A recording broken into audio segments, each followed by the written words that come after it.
Welcome to பியர் பிசெட்ஸ் தமிழ். உங்கள் திருமணத்தை மக்கள் புகழ்கிறாங்களா அல்லது அது அவர்களுக்கு கோபம் வருதா? அவங்க பிடித்து நடிகை கல்யாணம் பண்ணிட்டாலும் மக்கள் அதுக்கு அதிகமா கவலைப்பட மாட்டாங்க என்று நான் நம்புகிறேன். வாய்ப்பு இருக்கணும் நினைச்சியா? இல்லை, முடியாது, அது நடக்காது. நான் அவர்களை பார்த்தேன். மக்கள் அது நல்லா இருக்கும் போல சொல்லுவாங்க. உதாரணமாக, சில நேரங்களில் நான் யூடியூப் ரிவ்யூ பார்க்கும் போது இந்த படத்துல ரொம்ப காதல் இருக்கு அப்படியே சொல்லுவாங்க. அவன் அதுக்கு இவ்வளவு அடுத்து இருக்கான், எனக்கு பிடிக்கல ஏன்னு யோசிக்கிறேன். ஆனா நல்லா இருக்கு, நான் நம்புகிறேன் மக்களுக்கு அது பிடிக்கும். நீ இந்த ஆளை உனக்கு சொந்தமாக உணர்கிறாயா? அதுவும் இப்போ இருக்கு, உரிமை இருக்கு. பெருசா வியூவர்ஸ் ஒரு வகையான உரிமையை உணர்வாங்க. அதான் அவங்க சில நேரங்களில் அப்செட் ஆகிடுவாங்க.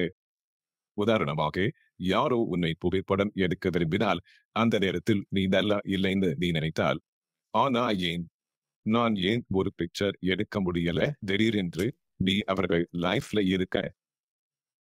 நடிகர்களாக அல்லது நான் நம்புகிறேன் மக்களுக்கு ஒரு விசித்திரமான உரிமை உணர்வு இருக்கும். அதிலிருந்து தான் எல்லாம் ஆரம்பிக்குது. ஆமாம். ஆமாம். நீங்க எந்த வயதுல கல்யாணம் பண்ணீங்க? 28. ஒரு ஆளுக்கு சரியான வயது? அப்படியானா என் குடும்பத்துல உள்ள அனைத்து ஆண்களும் அந்த நிலைமையில இருந்தாங்க. நல்லா இருந்துச்சு. நான் கொஞ்சம் முன்னதாகவே வேலை ஆரம்பிச்சிருந்தா நல்லா இருக்கும், அதுவும் நீண்ட காலம் வரை. நான் எனக்காக சம்பாதித்து சுமாராவே செல்வோம்னு சொல்லி ஒருவனா ட்ரிப்ஸ் போகுவேன். ஆனா இப்போ அதெல்லாம் முடியல. ஆனா நான் 100 முறை யோசிக்கிறேன், எனக்கு குறைந்த நேரம்தான் இருக்கு. என் மனைவி மற்றும் மகளுடன் நான் அதிக நேரம் கழிக்க முடியாததால் அவர்களுடன் ஒரு விடுமுறை எடுக்க நல்லா இருக்கும் போல நான் இப்போதும் நினைக்கிறேன். ஐரோப்பாவில் ஒரு கான்சர்ட் போன்று சில விஷயங்களை நான் செய்திருக்க வேண்டியிருந்தேன். அதுக்கு பணம் இருந்திருந்தால். உங்கள் பார்ட்னர் எப்போதும் உங்களுக்காக இருந்தாங்க, அதுதான் பாசிட்டிவ் பக்கம். ஆமாம். அதை பல ஆண்கள் கனவு காணுவாங்க. ஒவ்வொரு ஆணும் அவனுக்கு ஒன்றும் இல்லாத போது அவன் பெண்ணை கல்யாணம் பண்ணணும் என்று கனவு காணுவான். டாட்க்கு போகிற வரைக்கும் இருப்பாங்க. ஆமாம், சரி. முதலில் நீ என்ன சொல்றது புரியலை. ஆனால் நான் முதலில் கவனிக்காம போது அவள் என்னை கவனித்தாள். நாம முதலில் சந்திச்ச போது நான் அவனுக்கு ஒரு படத்துல நடிக்கணும், ஒரு படம் இயக்கணும் ஆசையா இருக்கு என்று சொன்னேன். ஒரே ஒரு படமாக இருந்தாலும் இந்த 2 விஷயங்களும் எனக்கு ஒரு கனவு லிஸ்ட் மாதிரி. நான் நடிக்க விரும்புகிறேன், முடிந்தால் மேலும் இயக்க விரும்புகிறேன், ஏன்னா நான் என்னாவது உருவாக்க விரும்புகிறேன், கதை ஒன்று சொல்ல விரும்புகிறேன். அதுவே போதும். நான் நினைக்கிறேன் அவனுக்கு இது புரியல. அவருடைய குடும்பத்துக்கு சினிமா துறையிலோ அல்லது பல ரீஜனல் படங்களிலோ எந்த அனுபவமும் இல்லை. அவர்கள் உருது பேசுவாங்க, அதனால ஹிந்தி சினிமாவை நம்ம ஊர் சினிமாவுக்கு மேல அவர்களுக்கு புரியும் போல. ஆனாலும் அவளு இதை ஒவ்வொரு நாளும் பார்த்துக்கிட்டு இருக்கா. வறட்சி நாட்களிலும் கஷ்டமான நாட்களிலும் அவளு எல்லாவற்றையும் பார்த்துக்கிட்டு இருக்கா. அந்த விஷயத்தில் நான் சமநிலையா இருக்க அவள் எனக்கு உதவுகிறாள், நான் நம்புகிறேன். இதனால தான் நீங்க ஹாப்பி ஆகியிருக்கீங்களா? கொஞ்சம் தான். இல்லை, ஆனால் வலுவான ஃபவுண்டேஷன் முக்கியம். அப்படின்னா நான் எப்போதாவது மோசமா நடந்துகிட்டா அவளுக்கு அதை எனக்கு சொல்ல அதிகாரம் இருக்கு. எல்லாமே நல்லா போகுது என்பதை நான் புரிந்து கொண்டேன். இப்போ நான் தான் ஸ்டார். ஆனா நீ தெரிஞ்சுக்கோ, செல் பண்ணு. அது ஒரு வரம். அது ஒரு வரம்தான். எனக்கும் என் ஸ்கூல் நண்பர்களோடு அதே மாதிரி அனுபவம் இருந்துச்சு.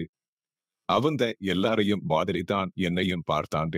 எனக்கு எதுவும் ஸ்பெஷல் ட்ரீட்மெண்ட் அல்லது எக்ஸ்ட்ரா பிரிவிலேஜ் இல்ல. அவங்க என்னையே வேறு மாதிரி பார்க்கல. நாம இன்னும் அதே விஷயங்களை பத்தி பேசி ஜோக் அடிக்கிறோம். அல்லது நாங்க சந்திக்கும் போது எங்களுக்கு வேலை பற்றி பேச ஆசையே இல்ல. அது மிகவும் பிடிக்கும். உங்க பிரைவசி நான் டிஸ்டர்ப் பண்ண விரும்பலை, பதிலளிக்க விரும்பலைனா அப்படியே விடுவோம். ஆனா உங்கள் கல்யாணத்தை பற்றி அண்ணன் மாதிரி அறிய விரும்புகிறேன், ஏன்னா நானும் இந்த கட்டத்தை அனுபவிக்க போறேன். உங்கள் கல்யாணத்தின் வளர்ச்சியை பற்றி நான் ஆர்வமாக உள்ளேன், அதை பற்றி கேள்விப்படுத்துவேன். அதுதான் விக்கிபீடியா சொல்லுது. என் கல்யாண கதையை அடிக்கடி சொல்லிருக்கேன். நாம இருவரும் ஒரே ஸ்கூல்ல படிச்சோம். அவள் என்னை விட 5 அல்லது 6 வயது சிறியவள். நான் 26 அல்லது 27 வயதுல இருந்தும் எனக்கு காதலி இல்லை. எனக்கு திருமண ப்ரொபோசல்ஸ் வர ஆரம்பிச்சது. அம்மா சொன்னாங்க, இப்போ எனக்கு குடும்பம் கட்ட நேரம் ஆச்சு, எனக்கு திருமண ப்ரொபோசல்ஸ் இருக்கு, பார்க்க ஆசையா? அந்த ப்ரோசஸ் பற்றி நான் குழப்பமா இருக்கேன். சந்திப்பு சந்தேகமாக நடந்துச்சு. என் மனைவியை சென்னைக்கு வெளியே பார்த்தது இல்ல. உதாரணமாக, அவள் ரொம்ப சோஷியல் அல்ல. இளைஞர்கள் நிறுத்த இந்தி கழிக்கின்றார்கள். நான் அவர்களை பார்க்கலை.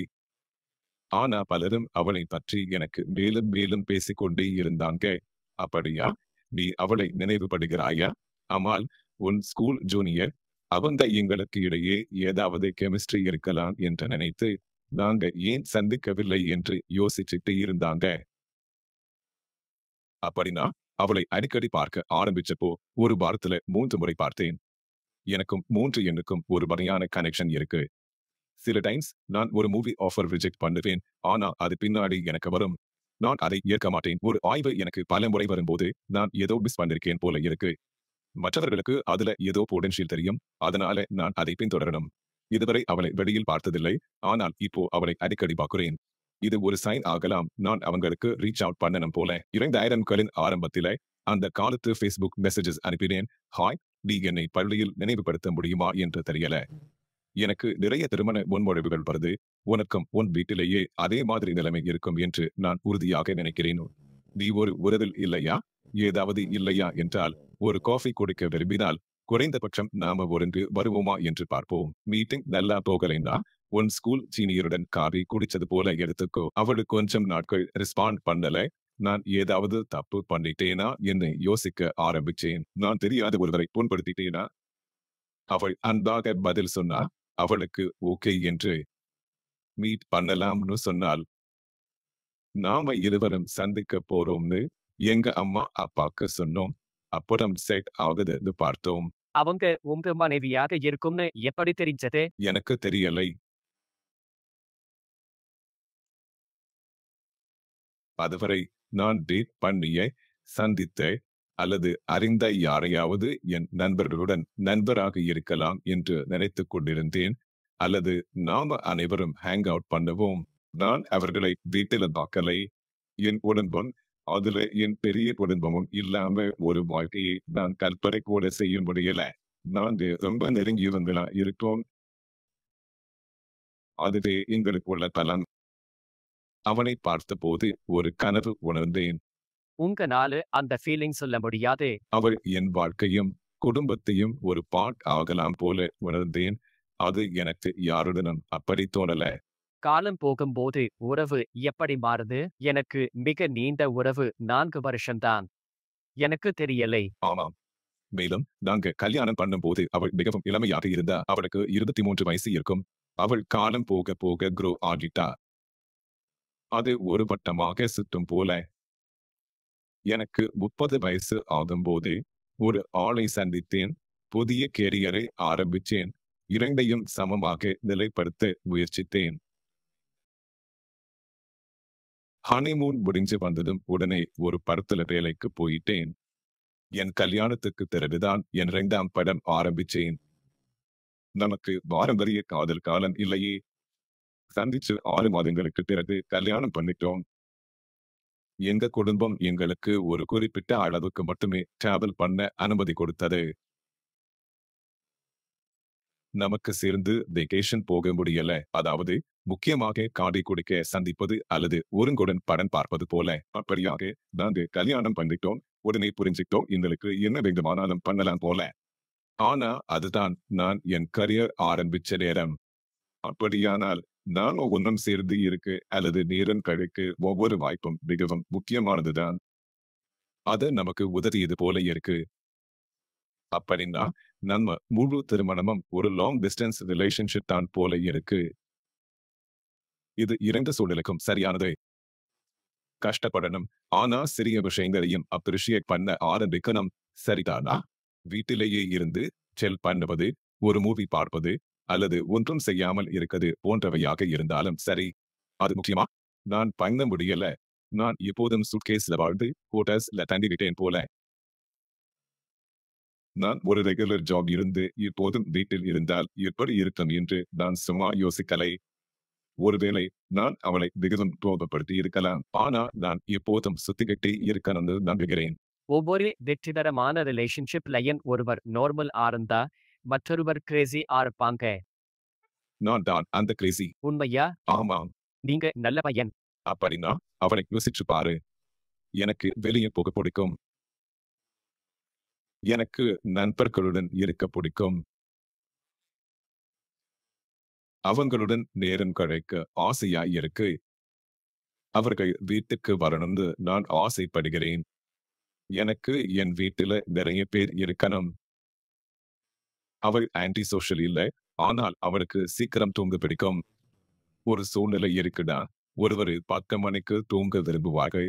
மற்றொருவர் 10 மணிக்கு வெளியே போக விரும்புவார்கள். அப்புறம் அவர்கள் கல்யாணம் பண்ணிடுவார்கள். நாங்க அந்த மாதிரி. அது ஆவரேஜ் ஆகிடும். நீங்க 28 வயதுக்கு முன்னாடி போய் உங்களுக்கு உறவுகள் அல்லது திருமணம் பற்றி அறிவுரை கொடுக்க முடிந்தால் நீங்க என்ன சொல்வீங்க? கல்யாணம் மட்டுமல்ல. சரியா? பலருக்கு திருமணம் பண்ணி செட்டில் ஆகணும் என்ற ஆசை இருக்கும்போது திருமண விழாவை முக்கியமாக இருக்கும். இது ஒரு படத்துல வரும் காட்சி மாதிரி. ஒரு கல்யாணம், அப்புறம் படம் ஹாப்பி எண்டிங் முடிகிறது. ஆனா உண்மையான திருமணம் என்றால் ஒரு கம்பானியன்ஷிப் அமைகிறது. ஆனாலும் படத்துல ஒரு லைன் இருக்கு. ஷால் வி டான்ஸ் படம் பாத்தியா? படத்தின் பெயர் என்ன? நல்ல மூவி. பிரபல நடிகை சூசன் சரண்டன் சிலர் ஏன் கல்யாணம் பண்ணுவாங்க அல்லது பார்ட்னர் ஆகஸ்ட் இருக்காங்கன்னு கேட்குறாங்க. உன் தினசரி வாழ்க்கையை பார்க்க ஒரு பார்ட்னர் இருப்பாங்க. உன் நாளில் உள்ள ஒவ்வொரு சிறிய ஹேட்டனிங்கும். இதை மிஸ் பண்ணிடாதீங்க. அதை பார்க்கணும். அது மதிய உணவுக்கு நீ என்ன சாப்பிட்டேன்னு கேட்கறது போல எளிமையாக இருக்கலாம். இன்னைக்கு எனக்கு கால் சுளுக்கு வந்திருக்கலாம் போல. இன்னைக்கு என் கால் வலிக்குது. உனக்கு நடந்த மிகவும் சிறிய விஷயங்கள். உன் அப்பா அம்மாவோ குழந்தைகளோவா தினமும் சொல்ல வேண்டிய விஷயமே இல்ல. ஆனா நான் நம்புகிறேன் உன் லைஃப் பார்ட்னர் மட்டுமே உன் அன்றாட வாழ்க்கையை உண்மையாக பார்க்கும். உங்கள் மனைவிடம் கண்ணீர் துடைக்கீங்களா? எத்தனையோ முறை. உதாரணமாக வாழ்க்கையில் முக்கியமான மூமெண்ட்ஸ். உதாரணமாக ஒரு படம் எனக்கு எதிர்பார்ப்புக்கு மேல போனா ஒவ்வொரு முறையும் நான் உணர்ச்சியா ஆகிடுவேன். ஏன்? தெரியல. நான் இவ்வளவு முதலீடு செய்ததாலும் மேலும் எனக்கு சுய சந்தேகம் அதிகமாக இருந்ததாலும் இப்படி இருக்கும் என்று நான் நம்புகிறேன். நான் நடிகனாக வெற்றி பெறுவேனா அல்லது அடைய முடியாததை அடையுமா என்று யோசிச்சேன். ஏதோ குறையா இருக்குன்னு யாரோ சொல்லலாம். ஆனா உனக்கு அது இல்லை. உன் படம் 100 கோடி வசூல் பண்ணலை. உன் படம் 50 கோடி செலவாகலை. ஏதோ எனக்கு நம்பர்ஸ் பெரிய விஷயம் இல்லை. நீங்க ஒரு மனித நிகழ்வை பற்றி பேசுறீங்க. இல்லை, அது தப்பு. எனக்கு புரியல. நான் ஏன் உணர்ச்சியாகிறேன்? ஆனா நீ ஒரு ஸ்கிரிப்டை கேட்டு உன் மனதில் ஒரு படம் பார்க்கலாம். ஆடியன்ஸ் பார்க்கும் மாதிரி படம் பார்க்க பட தயாரிப்பாளர்களுக்கு அதிகமா வராது போல. இங்கேதான் பிரச்சனை உள்ளது. சில நேரம் ஏன் இந்த படம் கேட்பாங்க. நான் வேற மாதிரி நினைச்சேன். அவங்களுக்கு வேற மாதிரி தோணி இருக்கலாம். சில நேரங்களில் அது ஒரு மேட்ச் தான். அது சூப்பர். ஆனா சில நேரங்களில் அது மேல போகுது. அது எனக்கு ரொம்ப இன்ட்ரெஸ்டிங் ஆயிருக்கு. விதி கலந்து கொண்டிருக்கு. எனக்கு தெரியல. இது எனக்கு கையாள கஷ்டம். எந்த படத்திற்கும் நான் இவ்வளவு கனவு காணலை. நான் நினைத்தேன் இது சூப்பரா இருக்கும். அப்படியே இருக்குது. அசத்தல் ரிலீஸ் நாளில அந்த மகிழ்ச்சி மற்றும் ஹாப்பினஸ் பார்த்து நான் கொஞ்சம் ஆனந்த கண்ணீர் அழுதிருக்கிறேன். அப்படியே ஒரு ஹாப்பி ஃபீலிங் மாதிரி. ஆனா நீ அதை வெளிப்படுத்தணும். இப்போதும் சோகம். இல்லை, அப்படி இல்ல. துரதிர்ஷ்டவசமாக குடும்பத்தில ஏதோ ஒரு இழப்பு இருக்கு.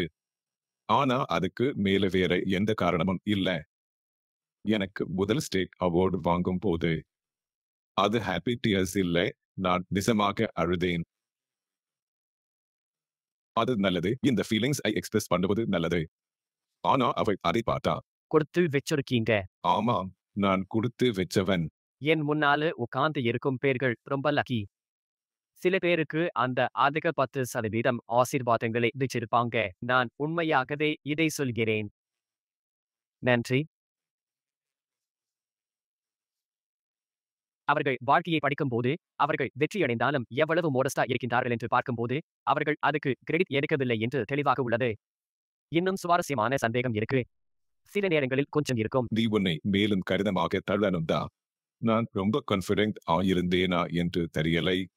நான் கான்ஃபிடென்ட் ஆன ஆளுக்கு பொறாமைப்படுவேன். ஆனா நான் நம்புகிறேன் அது எனக்குள்ள சந்தேகம் அல்லது பயம்தான். ஒரு ரோல் அல்லது படத்தை சரியாக செய்ய முடியாது என்று. அது எனக்கு ரொம்ப மோட்டிவேஷன் கொடுத்தது. Subscribe to Their Bisets Tamil.